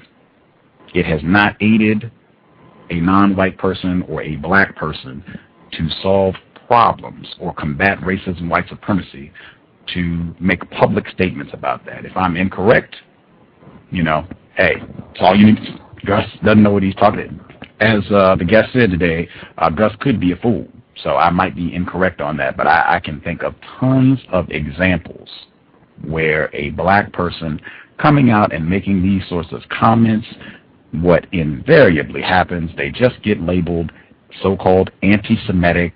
He's an anti-Semite, she's an anti-Semite, and it just becomes grounds to demonize and talk bad about that black person. It just creates more conflict. All that really needs to be said, in my view, what they talk about when they're talking about the Holocaust and Nazi Germany, this is blatant, rampant racism, white supremacy at its worst or best, depending on your perspective, blatant racism, white supremacy. I don't think too many people are going to dispute that. You had millions of people who were mistreated and abused because they were classified as not white. I don't think anybody's going to dispute that. And the people that do, you just want to make note of who they are and what they say. In my view, it's not constructive for the non-white person to get into a whole lot of it wasn't Jews or it was Jews or any of that stuff. It's just not constructive. And on this program, the only thing that would happen, folks would attribute those comments to Gus, and I would end up having to do an Obama and Reverend Wright and throw somebody under the bus, or have to accept the statements as though I said them. It would just create conflict, unnecessary emotions. Most of the non-white people that I know would not respond in a constructive manner to hearing something like that. All of us have been conditioned. We've all seen, we've all been conditioned. So most non-white people I know would not respond in a constructive manner to statements like that. So I would appreciate it if we not make any comments about that. Let's just stay focused on replacing white supremacy with justice as soon as possible. And comments like that, I can't say we're not going to address the Holocaust, but I don't want any comments saying that it didn't happen, which group of people it happened to, or it didn't happen at all. I don't really want any comments like that because I've just seen too many examples of that. That just creates more problems. I've seen no examples where anything down that road leads to problems being solved and or an improvement for a non-white person. I can't think of a one, and I don't think Gus is going to be the first. I already take enough I won't say crazy, but I already take enough stances that have people angry with me and calling me names, white and non-white. So I don't want any more problems on my plate. If you think it's important to address that, feel free, have your own program, your own show, own blog, whatever the case may be, and, have at it. But I don't want that on this program, and I'll be monitoring that so that it doesn't happen on this broadcast, and just comments in general, just letting folks know. We are picking up more listeners and, being rebroadcast and stuff, so I have to do a little bit better job, just a better job overall, and a part of that is being a little more mindful about what's being said, which is no problem for me. We should all be refining the way we speak about racism, white supremacy to be as accurate and effective as possible. So I welcome the challenge, and Black Talk Radio, folks that are tuning in there, thank you for listening and supporting. I hope the broadcast is constructive. All right, I finished all my notes, so yes, I will bring everybody back in, and if you want to share anything, today's program, other programs, whatever the case may be, I will open up everybody. Let's see. Going down the line, let's see, is everybody... Switchboard is taking some time. Okay, I got one person back on. It says,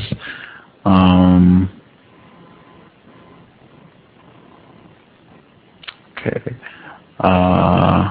3 out of 4 are back. Mr. Nero, Non-Mighty Wick, and I believe that's 818, and Cree. All of you are back now, and I'm waiting on the last person.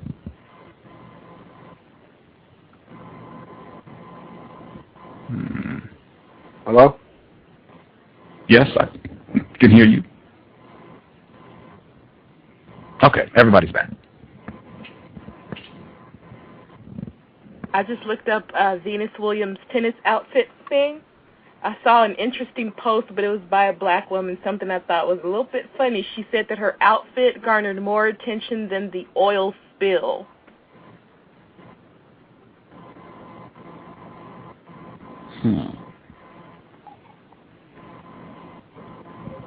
I saw the top of the outfit in another picture. I didn't know she had flesh-colored bottoms. Yeah. It did give the illusion of her being nude, and her behind was very much accentuated in that. I don't think that's a constructive way to dress in a sport, especially full of white people. And you know what? I know she has been known to date white men before. I would conclude that she's confused based on the fact that most of their persecution comes from white people as well. I don't believe they treat the Williams sisters that well in tennis. Not from the things I've read.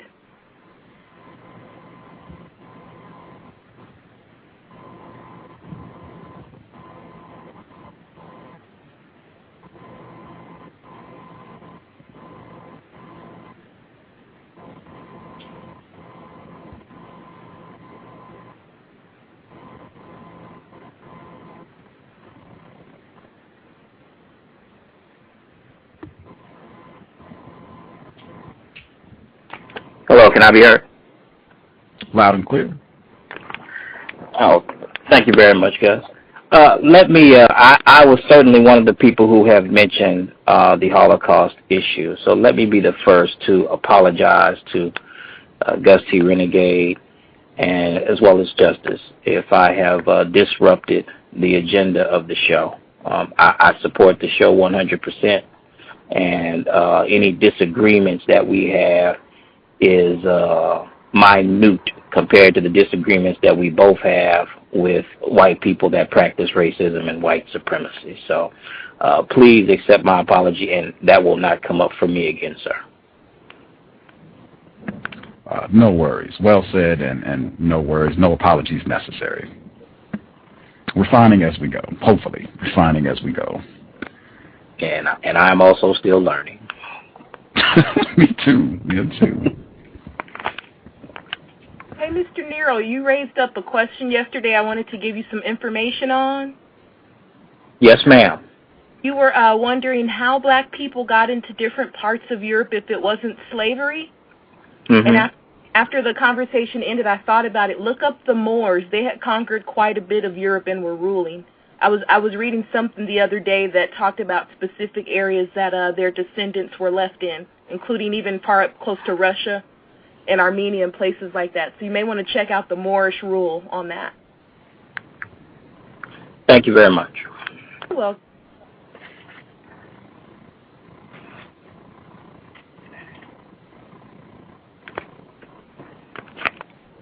Looks like I have to work now. I will have to put my phone on mute. Oh, right on. Thank you for tuning in, sir.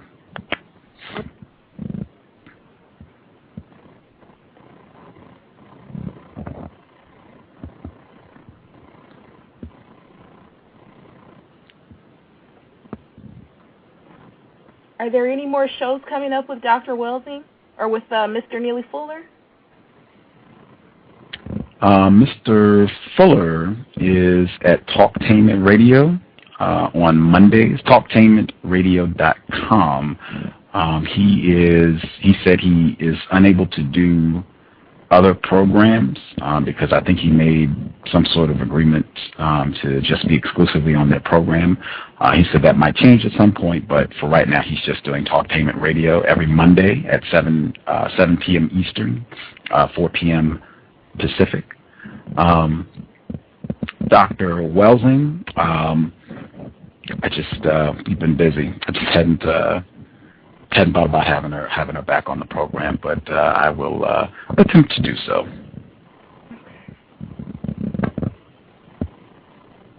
And is Cree still there? She have programs coming up?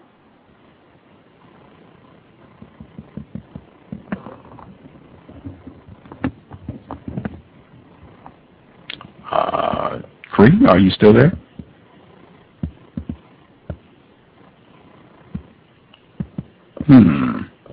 Okay, I'll check for her. She's still here. I still see her on my line, but I'm not hearing her. I guess you all are not hearing her either.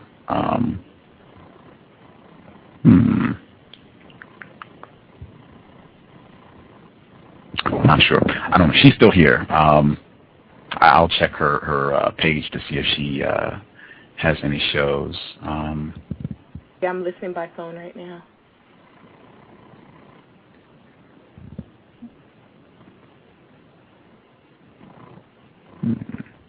My my browser is not cooperating. I don't know what the issue is. My browser's not doing correctly. It could be. I suspect it could be racist white supremacist interference, or it could just be my browser's acting funky. That could just be it. Can I give you a guest idea? Someone I think might be constructive. Have you ever heard of Renuko Rashidi? No. He does studies. He basically goes around the world looking for black people in the diaspora and marking their conditions. And he's going to be in my city tonight giving a lecture on the black people in Mexico in the area of Costa Chica. And he said in the interview I heard that they are, of all the black people he's ever encountered, even from the untouchables in India to other places, these black people seem to have the lowest self-esteem he's ever encountered, where they don't even want to look at you. They feel ashamed of their blackness. I guess they're very heavily mistreated. But he said they had no knowledge of their history beyond slavery. And when he began to show them pictures and slides about Africa and things like that, he saw their countenance change. And he says they're very, very hungry for information on their history. And he's trying to get people who can translate books into Spanish and Portuguese for these people. But if you wanted to know the condition of black people throughout the diaspora in different parts of the world, including India, in accordance with what Rajan Perswad was saying on the other show, he would be a very good source for that. Perhaps, are you going to see him? He said he's in your area. Are you going to go see his presentation? I would like to, if I can get somebody to go with me or take me down there. Oh, okay. Well, okay. I guess if you go, I guess you can report on what you found. I was just going to say, if you could shoot contact information, I'll see what I can do. I guess even if you don't go, if you have contact information, you can shoot it, and then if you do go, then yeah, you can share a little snippet of what you heard, what we can maybe look forward to. Whoever just called in, I got you as well. Your mic should be open if you just called in, I think.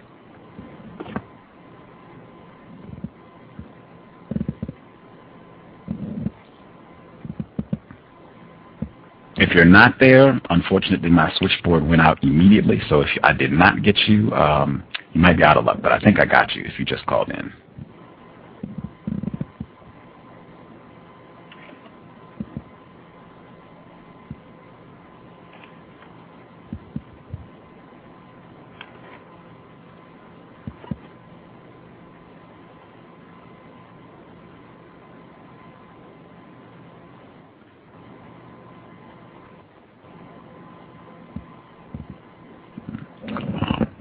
Yes, I will. I did check Cree's page. She's showing as still being on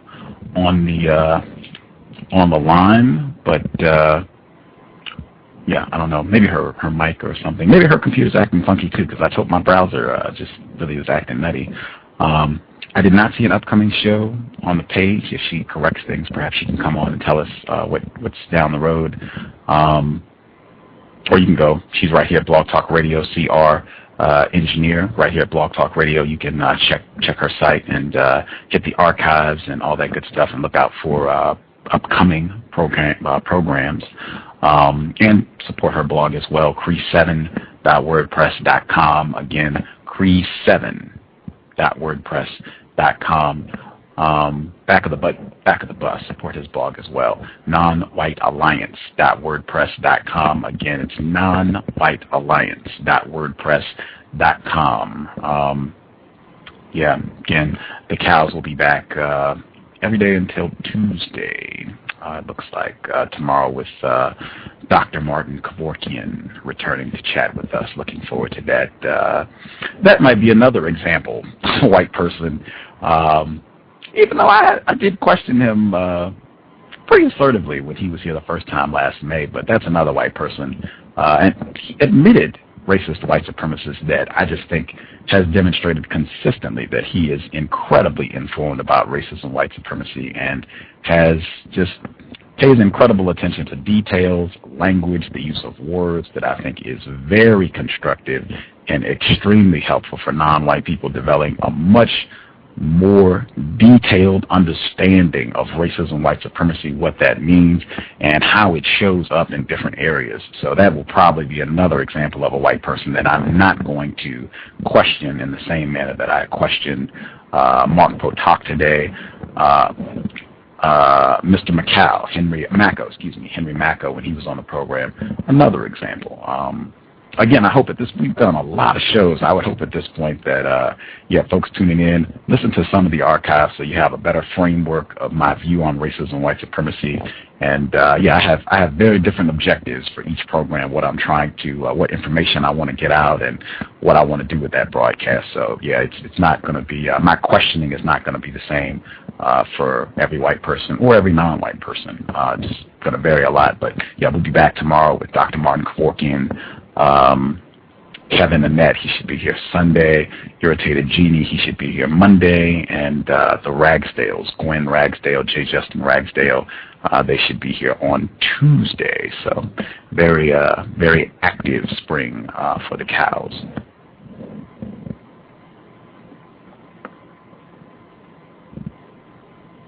Hey, Gus, can you hear me? Yes, ma'am. Yes, ma'am. I've tried to go to, I believe it's Tater Pie's blog, one of the blog posts, and it keeps saying you have to have an invitation, so I've never been able to actually check out her blog. I believe she made it private, so you have to get an invite from her to be able to view it. I don't know. Best I can tell you to message her here, either at Blog Talk Radio, or you can send her an email. If you would like, I can mail her a request for an invite, so you can check out her blog. But she did make it invitation only, so that's why you're seeing that when you go to her site.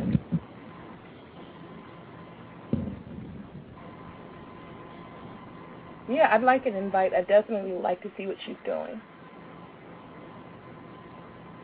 and support her blog.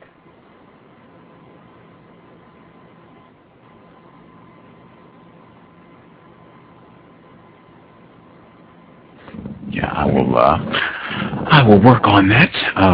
And tomorrow's show, unless anybody else has any pressing issues they want to get to, I can go back to my section of the plantation to prep for tomorrow's program. Anything? We can.